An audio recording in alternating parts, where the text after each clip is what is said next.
Welcome to Unscripted with IMF. This is the podcast that covers leadership, relevant hot topics, encouragement, stories, and the future of the church.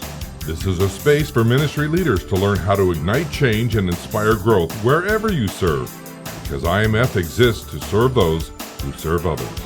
Now let's get into today's episode of Unscripted with IMF.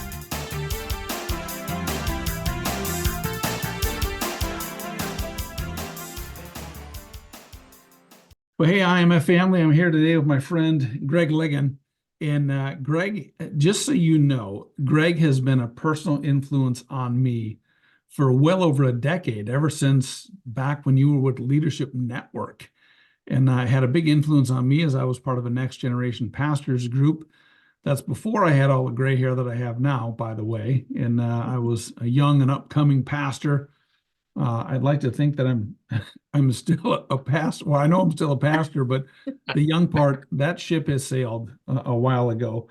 But I'm talking with Greg and Erica. She is also the podcast host. Hi, Erica. Hey, how's everybody doing? Thanks for listening. Yeah, that's awesome. So we are with Greg, and today we've got, we'll put a bunch of links right here in the podcast, so you can certainly click on the Ligon Group, and you can email them as well if you have any questions. But right now, Greg, just say hi.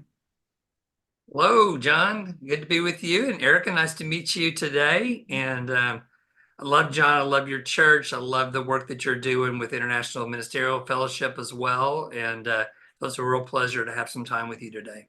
Yeah, that's awesome. I'm glad you're here because we have a lot to talk about. Now, Greg, what he specializes in, he does a lot of cohorts with the Ligon Group for senior pastors, executive pastors, and even senior pastors finishing well. In fact, my executive pastor at Freshwater Church, where I serve as lead pastor, Zach Freitas, is also in one of your groups, Greg, and he absolutely loves it. And tell us a little bit about that particular cohort, just for executive pastors, because I know we have some executive pastors who are listening. What would they get out? I could explain it, but it's your cohort, so you can certainly do it better. What would they get out of it if they participated in this cohort?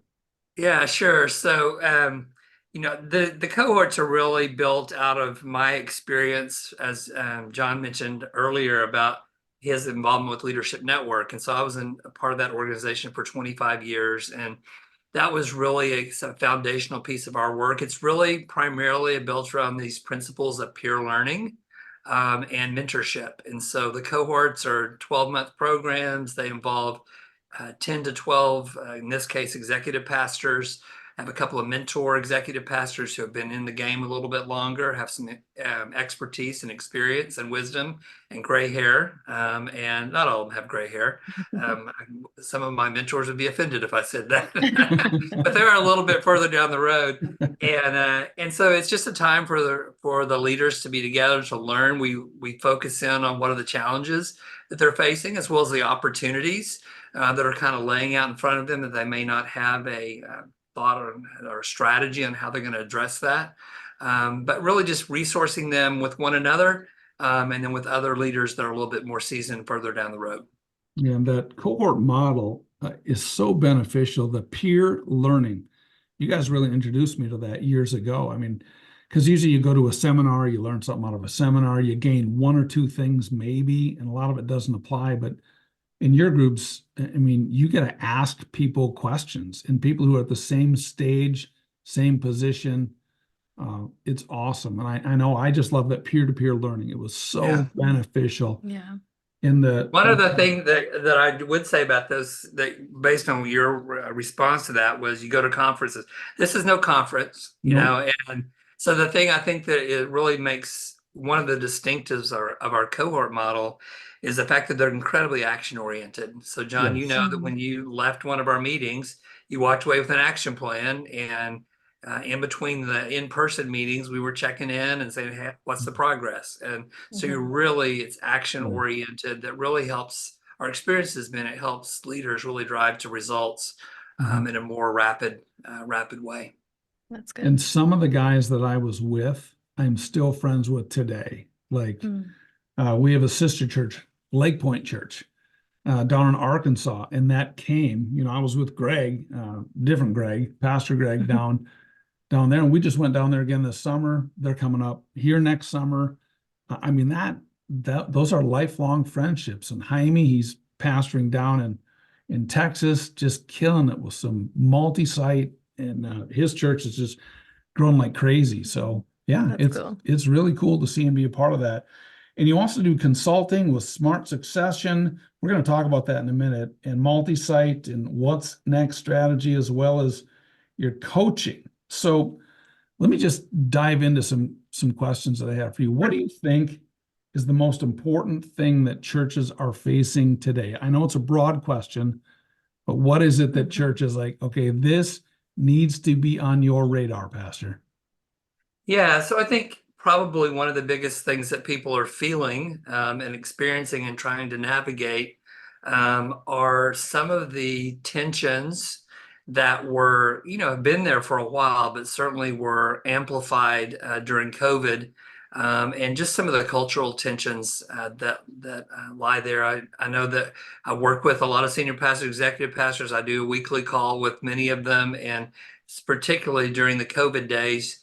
Early part of that time, the guys were coming into the room or to the Zoom room, I guess I should say, and they just been beat up all day, from one side or the other. And so I think that that's one of the things that the church is really needing to try to figure out how to navigate well.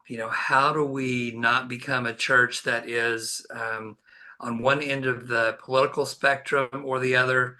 How do we not become a issue-oriented church that's driven by the latest, media post? So I think that's one of the things that is a really difficult thing to navigate and to help maintain focus on the right things. So I think that's a big challenge that churches need to face. I think one of the things that I'm seeing and beginning to see some really good conversations around, in a variety of ways it's languaged, but we were just talking before the show started about a church in Plano called Chase Oaks Church, and their senior pastor, Jeff Jones, just wrote a book called Rebranding Christianity. And before you let that ruffle your feathers too much, and thinking we don't need to rebrand Christianity or it's too corporate, really the premise of the book is just a challenge to say, we've got a pretty bad rap with the culture around us. If you look at the statistics, even people that are in the church don't have a very high, when they think about the church, they don't have a real high expectation or a high positive feeling toward the church. And his premise is really we've gotten away from really leading the way that Jesus led and loving the way that Jesus led. And so I think that third way, which is another way that sometimes I hear people talk about this, is really going back to the basics and seeing, okay, how did Jesus interact, with the people that he came in contact with? And he navigated some pretty politically diverse and theologically diverse kinds of things in his day. And so I think there's some good things for us to learn there. And I think it's really about going back to the basics and really looking to Jesus as our model for how you go about that and how you navigate that. So with all of the political turmoil that's happening in our world right now, I don't think that's going away myself, regardless of who the next president is. So what would you tell pastors who are in these congregations that many of them, they're very divided over politics? What advice would you have for navigating that? Well, I think one of the keys is to listen well.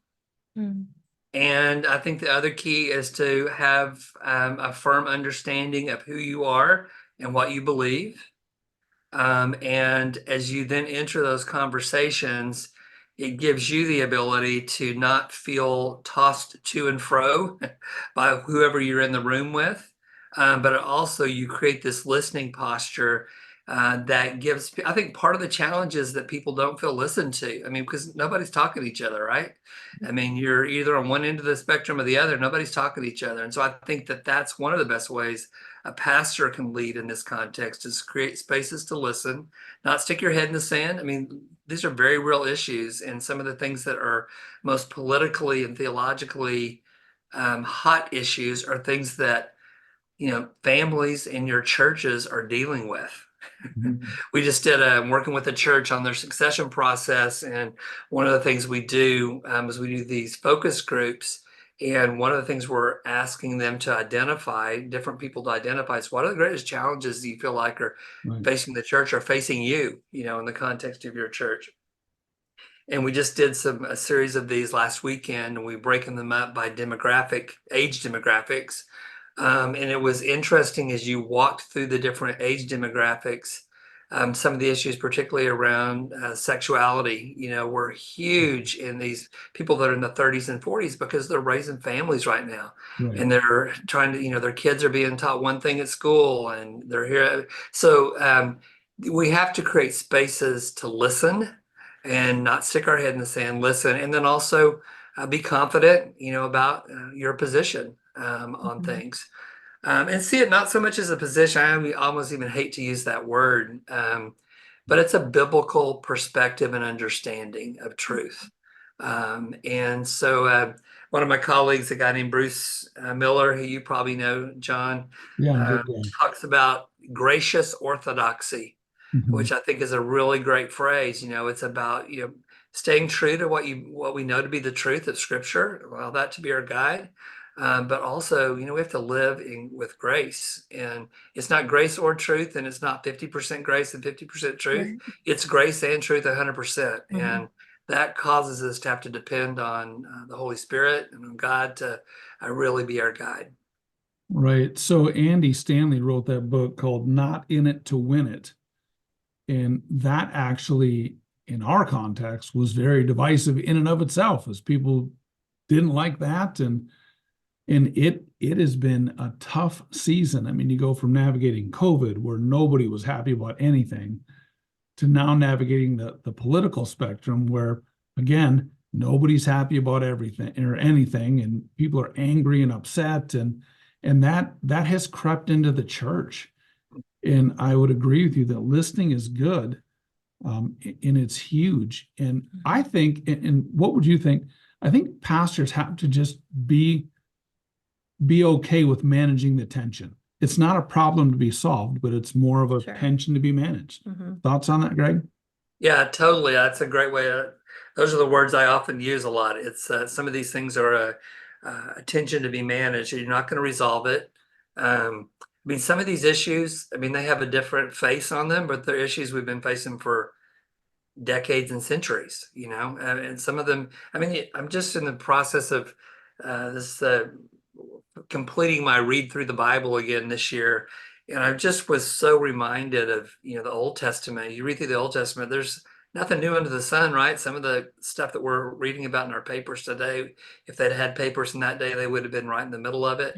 And the other thing that's been kind of an interesting thing in my read through, particularly in the Old Testament, just realizing how redemptive God was even then. Mhm. And we talk, we tend to think in terms of the Old Testament as all about the nation of Israel, which very much so, those are God's chosen people. But you read throughout the Old Testament and people who had faith, who believed, it was credited to them as righteousness, right? And so I think that we have some uniquenesses of our culture, but there's nothing new under the sun. I think some of those things, if we continue to go back to the scriptures, we find some guidance for that, and also just some reality, like you said, some things we just have to manage.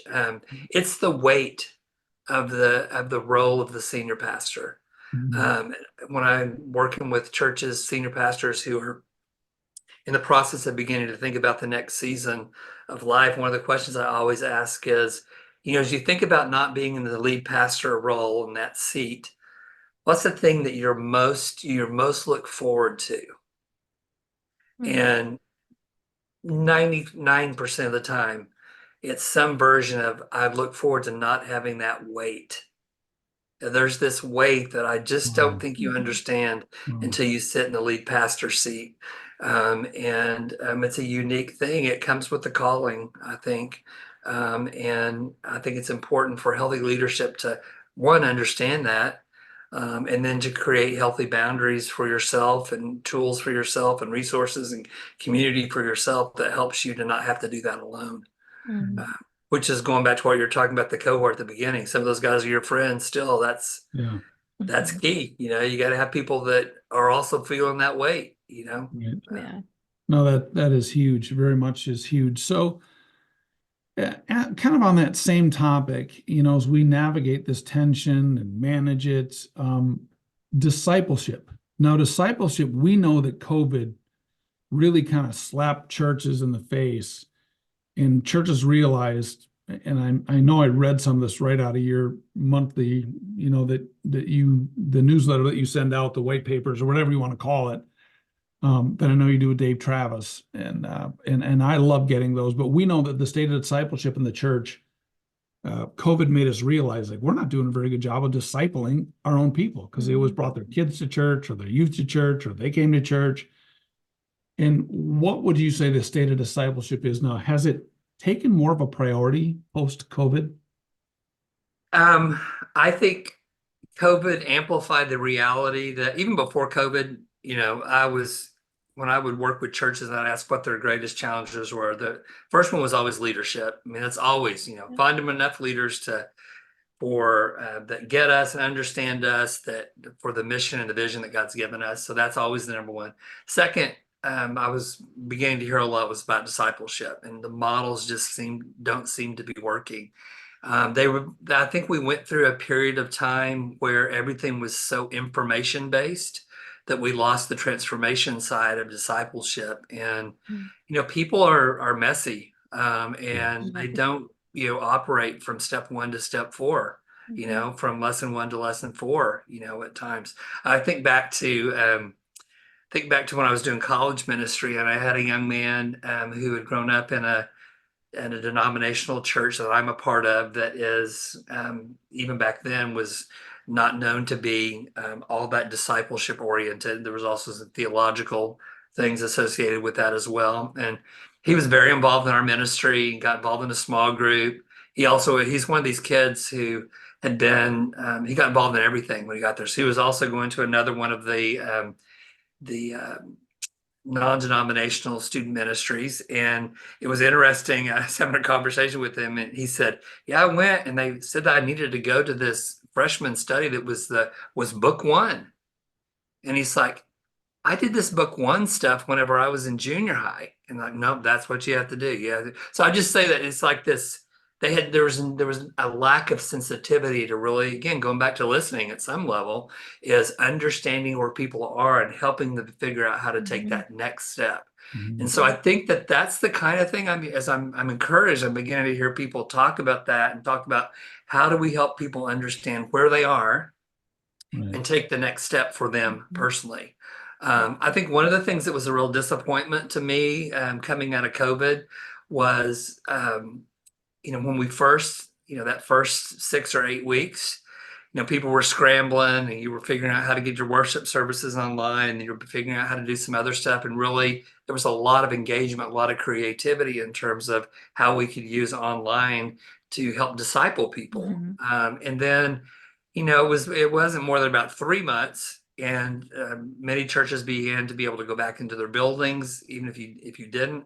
But immediately, that's where the focus went back, and went right back to where we'd been, and really kind of dismissed a lot of the things I think that were innovations that were happening in terms of discipleship. And so I'm encouraged to see some new things, new conversations and things being birthed there. I was on a phone call with a good friend of mine. His dad was the first pastor I worked with, and he was telling me about a discipleship program that they are not really even a program. It's a discipleship tool that they've developed. That's a part of their congregation. He calls it Threads. And basically what they're looking at is they're looking at ways to thread discipleship through every aspect of what they do. So he said, if you showed up at our church 4 Sundays in a row, he said at least 3 of the 4 Sundays, you would hear something on Sunday morning that related to discipleship. It's a part of our small group curriculum. It's a part. It's really well, and it's really based on this series of 4 questions. These questions that really help people discern where they are in their relationship with Jesus, and then how do you take the next step? Right. So I think that's the key. And I think when I'm working with churches, I always challenge them. Okay, first of all, you have to get clear on what you mean by a disciple. what does the end product look like, in your mind? And then what are the things that you can do to help people take the steps toward that? Mhm. So you said So something. anyway, I'm saying a lot, but I think the key is, again, it has to be more organic, it has to be more relational, it has to be more transformational, and not just a series of steps and information. So you said something super valuable there. You said, what does a disciple look like? You have to define that. Yeah. I think that a lot of leaders end up giving people that linear, do this, do that, do this, do that. And you end up basically it's focused on works and not transformation. It's if you show up at this and show up at that and serve here and do this and you can check the box. People think they're growing as a disciple, and that simply isn't true. So what else are you seeing when it comes to discipleship? What's working? Like, who's doing it well? And you'd say, yeah, this is great. I love that term thread. But what are some of these new innovations that we need to learn about? Yeah, so I think one of the things that I've kind of been doing a deep dive in this lately, and it's early on, but I think there's some real promising things. There's a couple of organizations actually that are developing that are helping churches with this. One is called Studio C. The guy's name is Blue Van Dyke, that is the CEO and helped to develop it. He was at Christ Church for the Valley out in the Phoenix area, and he was a chief marketing guy for Mercedes-Benz, business guy, got jazzed about understanding data back whenever we were first starting to talk about big data in churches, and then went on staff at Christ Church of the Valley and really helped them to develop this model where they were actually helping to engage people around the ways that they were showing up on their website or in social media or those kinds of things, and then helping to guide them create these pathways that they could actually customize for themselves.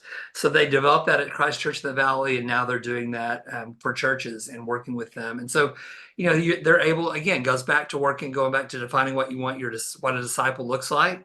So they work with the church and help them decide what that looks like and what are the pathways to get there, and then help them to create some things that are digitally driven, excuse me, to help people say, okay, I need to take the next step. It also helps their team to be able to see where people are on the journey. So John, if you were getting ready to go out to lunch with somebody in your church, you'd literally be able to pull up a dashboard and kind of see where they're at. Are they involved in a small group? What's their giving like? Are they, and whatever it is that you determine that is going to be part of their discipleship pathway.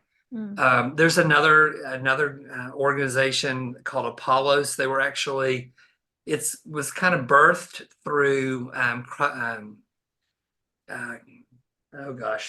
Brian Tome, Crossroads Community Church and Chase Oaks. There's 4 or 5 churches that went together. And one of the things that they've been able to discern is that the greatest indicator of growth is daily engagement with Scripture. And so their whole thing is driven around how do we help people engage on a daily basis with Scripture. And so they're creating they're working with Apollos. They've created this. Again, it's an app that's customized for your thing, but customized for your church, works within all your systems, but it's creating these individual pathways, that people can say, okay, I'm gonna commit to praying every day. And you can actually literally see if people are praying every day. And so there's some encouragement that's built around that. There's some discipline that's built around that. And it's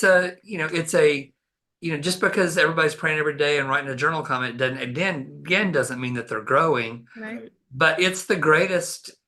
We know that if you look at growth on the other side of it, that those are the primary drivers of it, right? And so they're really focusing in on those kinds of things, which is a real practical kind of application of that, I think.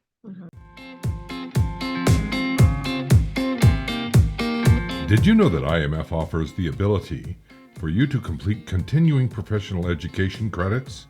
Well, we do. In partnership with the Institute for Clinical Pastoral Training, we are an approved CPE provider. For more information or to enroll for CPE units, visit imfserves.org/CPE Center. That's imfserves.org/CPE Center.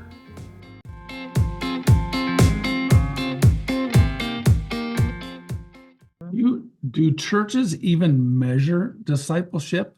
I mean, do you hear That's about good. churches going, yeah, we measure this, we count money, we count attendance and baptisms, but how would you even count discipleship? Like, Right. Well, I think that I say when measurement is always hard in the church. And I think that you look at it from a couple of ways. I think some people only, and I think it's important to have both. So some people say, well, we can't really measure anything, or they even pride themselves in saying, we're not going to even look at the number of butts and seats or our giving or whatever, because that's so non-spiritual. Those things are important. um, but I think in terms of discipleship, attendance is a part of your discipleship. It's not that doesn't mean you're growing, but there's a book called The Four Strategies of Execution. It talks about lead measures and lag measures. So if we determine what a disciple looks like, that's our lag measure. That's what we're heading toward. Well, what are some of the things that we can track that we know if people began to be involved in these disciplines, are going to help move toward that? And so churches are beginning to track some of those things. right. On the lag measure, the test of a disciple is their fruit, Right. and so that is harder to measure. But it gets, I think the way that I see churches measure that best is in the stories. And so it's always looking as a staff, and as a body of your leaders, okay, where is God at work, in people's lives? And those stories get championed and celebrated in Yeah. staff meetings and on Sunday mornings. And so that's where I think you begin to see some of the fruit being demonstrated. You have to look for that more. Right. And it's like, if you just, I don't know if this analogy will fall all the way through, as it just now crossed my mind, but like if you're an orange grower, there are certain things you're doing all along the way to make sure your crop is good, but at some point in time you're having to actually inspect the fruit. Right. And so I think that's the piece of it it's harder to measure. Mhm. But if you I think one of the fruit inspection tools for the church is telling the stories of people's lives that have been changed and transformed. Yeah. Yeah, very true. That's good. I think you should write more on that. I'm just saying. You should you should come up with some sort of a way to measure fruit. Like, are you Yeah. producing fruit? That's some gold right there. I'd read that. Yeah, absolutely. So, multi-site is still a huge thing. And a lot of pastors are now looking into it. It's used to be like, oh, it's multi-site. And then there's the accusations, oh, it's not about growing deep, it's about growing wide and blah, blah, blah. I think that argument's over. But when it comes to multi-site, uh, what's next for multi-site?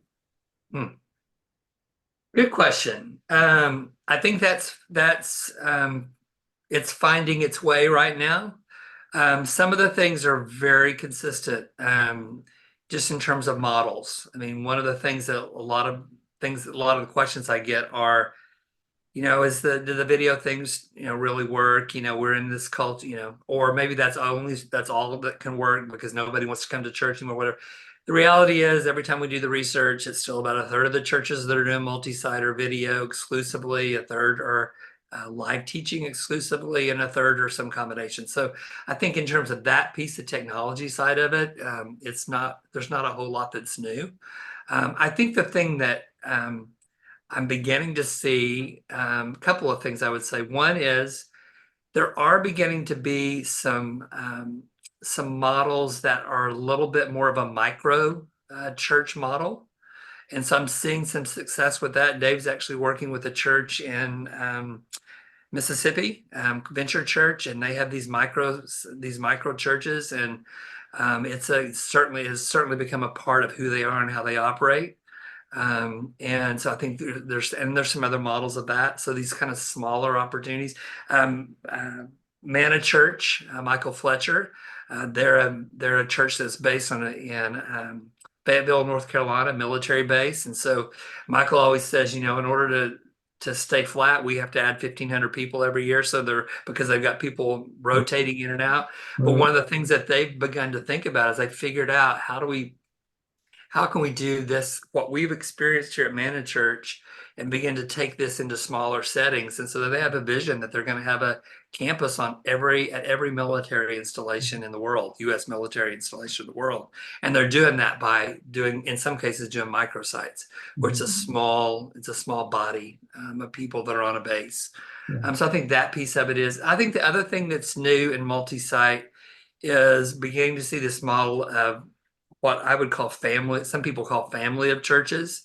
It's more of a little bit more of a network model. There's still a lot of the centralization, but there's also some autonomy that's there that provides for some kind of unique expressions in each of the communities where these congregations are. Some of it I think got driven out of a group of churches that we took. We called it a multi-site accelerator probably 6 or 7 years ago. And we took churches to Chick-fil-A and Google, and then particularly at Marriott, when we were at Marriott. And the churches at the Marriott, one of the things we learned is they have 29 independent brands. They're all under the Marriott, all of the Marriott corporate brand, but each one of them is driven by demographics.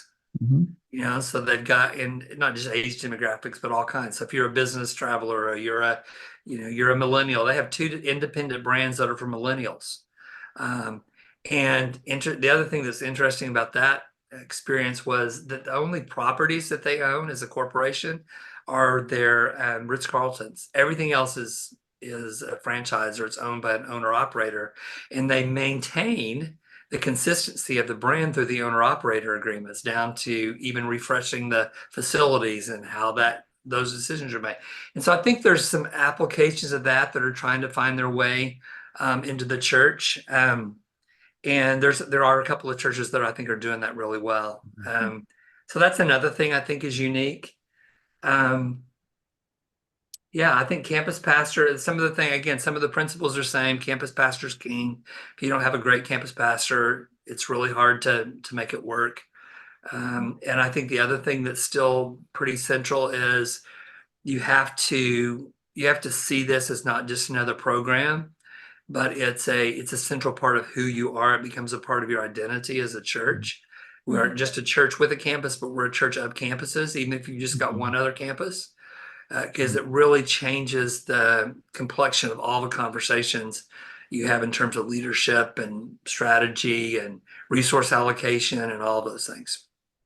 Very true. I know that last time I talked to Michael, that micro church thing works awesome for them. When you lose like 30% of your church every year to a different, we don't really lose them, you send them out. And I just think that he's got such a niche, and he is so gifted in that.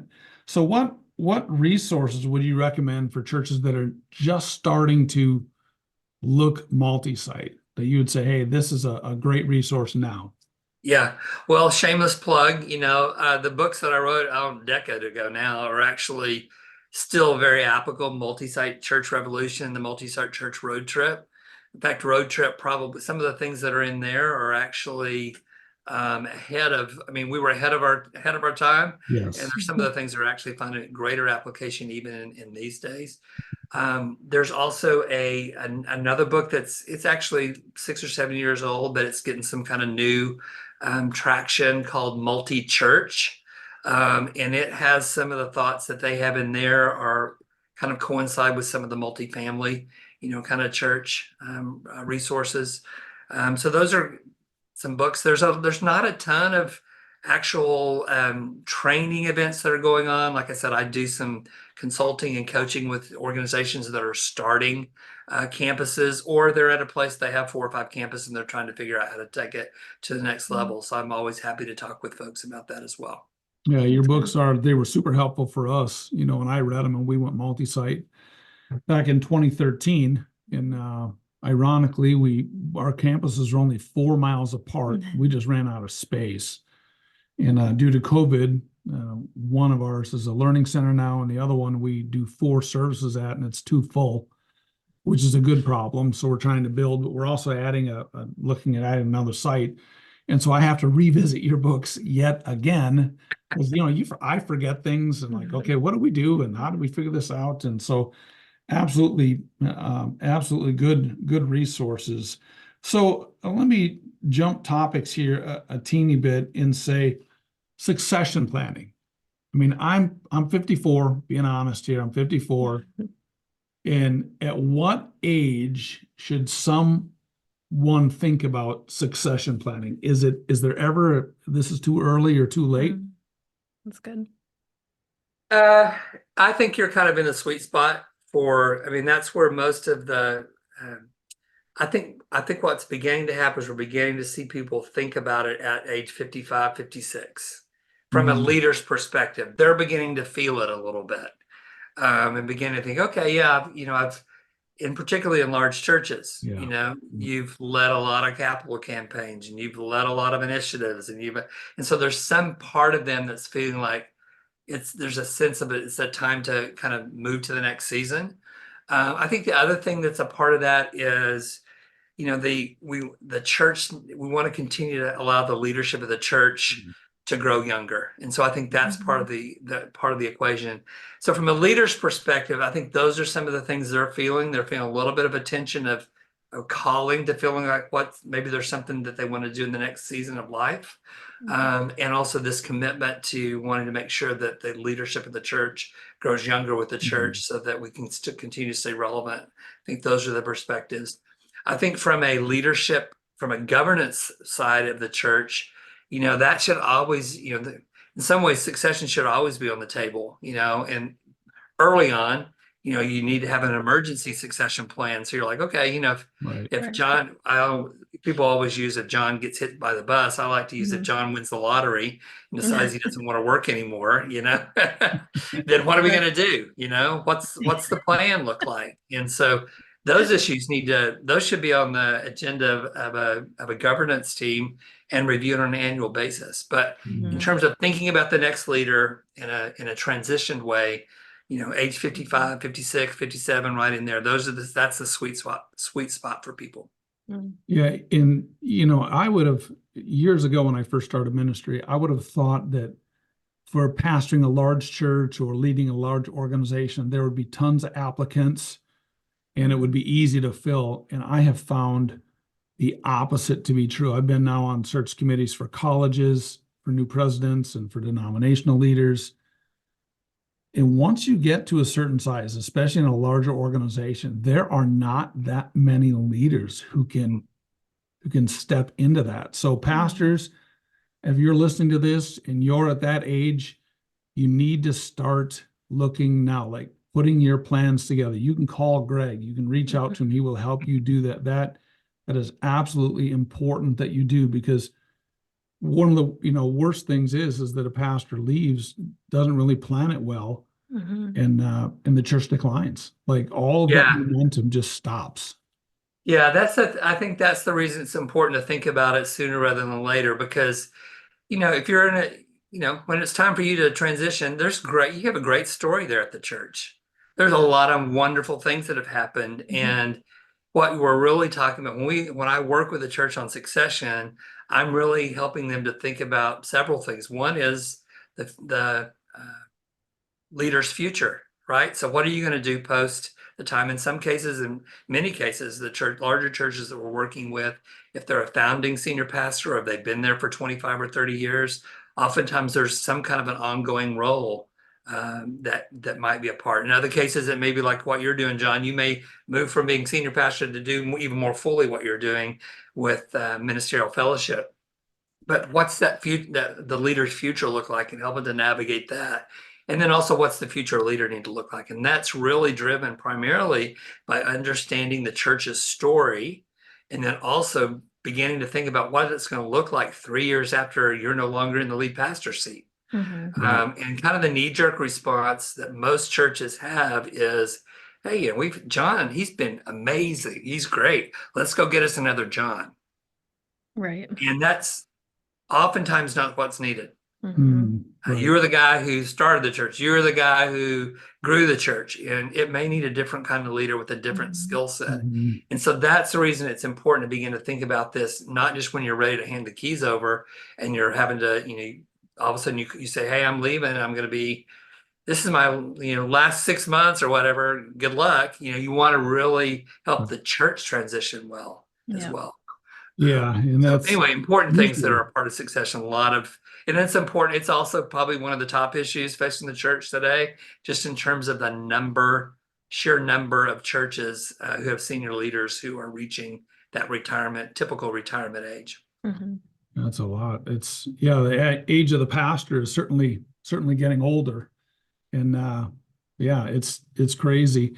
So when it comes to that succession planning and looking ahead, should the lead pastor instigate that, or should they ask someone on the board to? What are your thoughts?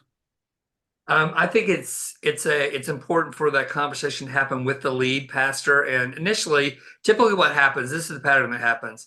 The lead pastor's feeling it, and then they initiate a conversation with whoever the chair of their governance structure is and just say, hey, this is kind of what I'm feeling. At least we need to be talking. It may not even be feeling anything concrete other than the fact that, hey, I heard this podcast. This guy Greg said that we ought to be. So let's at least begin to talk about it. And depending on your age, oftentimes that initial conversation will happen, and they'll say, hey, yeah, we're gonna commit to talking about this twice a year, and just kind of get an update and begin to think and dream about it, and what's that going to look like, and then as it gets closer to time, then the conversation might be brought with the full elder board, and then beginning to, at that point in time, you begin to think about establishing kind of an end game date. Right. And then the process that we use really helps to guide the communication and the transition process, not just for the lead pastor and the new pastor, but for the whole congregation and the staff. So Because there are lots of transitions that happen with that. It's not just change of keys and changing the locks on the doors and a new name on the paycheck. There's a lot of cultural things that need to be handled with care as well. So okay, so here's a question, and you can answer it. You're qualified to answer this question, because a lot of our listeners, they have a ministry, they serve in a church, and many of them actually serve on boards if they're not the chair of the board. So say, for example, your pastor, a pastor, has stayed too long. They're beyond retirement age. They don't want to leave. They've told you, I don't feel my call is up. How do you speak to that? I mean, that's and I ask this clear. I mean, I'm seeing it now actually in several churches that I work with, where the senior pastor should have been gone 10 years ago, and they're not. And now the church, instead of blossoming and growing, has not only declined, but they're on a fast pace to lose the church. Yeah. Well, those are hard conversations. And if you don't have the culture, if you don't have a communication, a culture that values honest conversation, it's particularly hard. Right. But then it really comes down to becoming a leadership decision, a leadership process. So if and again, it depends on the kind of church it is, and in terms of how the church governance is structured. There's some church governance structures that there's not a whole lot they can do. They're kind of stuck with, they can advise and try to influence, but they don't have the authority or decision-making power to do anything about it. Those that do, my recommendation is that you have honest conversation with a leader, and you create a pathway that honors them, celebrates them, but also creates a runway for new leadership that will honor them, but will also create the opportunity for health for the church moving forward. I think sometimes that's my experiences with people that are hesitant to begin to have that from pastors that are hesitant to have that conversation. It's because there's something that they have concerns about. Like, we talk a lot about the difference between Chronos time and Kairos time whenever it comes to transition. And so some people are only thinking about that because from the Chronos perspective, okay, I'm not 65 or I'm not 70 or whatever the number is that they have in their head. Or it may be, I got to work 5 more years because my 403B isn't going to cover it unless I've worked 5 more years. So I think if you have the honest conversations and you create pathways and you address some of the challenges that are there, there are some of the churches we work with, they go ahead and make a transition, and from a financial perspective, they help the exiting senior pastor to get to the goal that they need to be at in terms of a financial perspective. But it all begins, again, kind of the theme of this podcast seems to be these honest conversations, and keep coming back to that and having those, and then making the leadership decisions to say, okay, now's the time. Right. Yeah. So last question for you. What's next? It's a broad question. What's next? What's next for the church world? What's next? What do we need to say? Hey, this is next. Pastor, leader, you need to be aware of this. Yeah, I think I'm going to go back to one of the things that I felt that I think I articulate at the front end was the greatest challenge that we need to be paying attention to is this thing in the culture. I think we got to get that right. I think we got to get to the place where we can have gracious orthodoxy, where we can be confident about what we believe, and we can state those beliefs in a manner that exhibits grace. It exhibits Christ-likeness and creates space for people to have conversations about those things, and to recognize and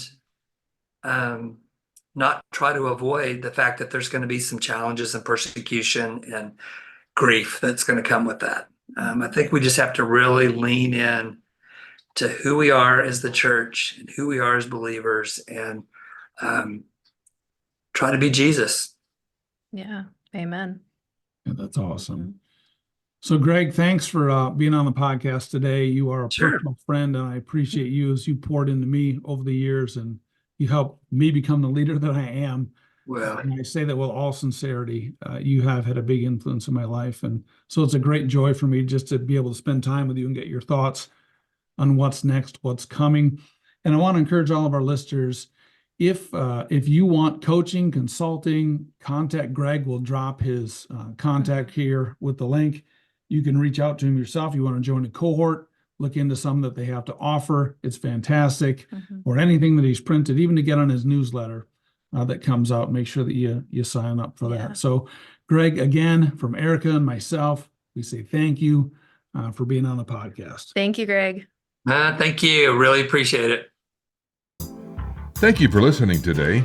If you found value in this episode, be sure to subscribe and share it with others. Don't miss the next one. We release new episodes every first and third Thursday of the month. We serve those who serve others in Frontline Christian Ministry. So for more information, visit us at imfserves.org.